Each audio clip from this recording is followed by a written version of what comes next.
Hey guys, in this video today we'll see how to take a screenshot without buttons in Samsung Galaxy A56 5G phone. Yeah, so guys, if you want to take a screenshot on your Samsung Galaxy A56 5G phone without using the power volume buttons, so just go to the settings. You can see over here, just tap on it. And now guys, then from the settings section, just try to find the advanced features. You can see over here, just tap on it. And from the advanced feature, just try to find motion and gestures. You can see over here, just tap on it. And now guys, from here you can see the palm swipe to capture.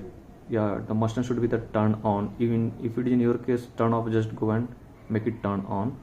So once the turn on, just if you want to take the screenshot on your Samsung Galaxy A56 5G phone, just move your palm from like this. See, if you go to here, then the screenshot, you can see the screenshot. So this way guys, you can go and take a screenshot without using any buttons on Samsung Galaxy A56 5G phone. That's it guys. So guys, thanks for watching my video. Please do subscribe my channel. Thank you.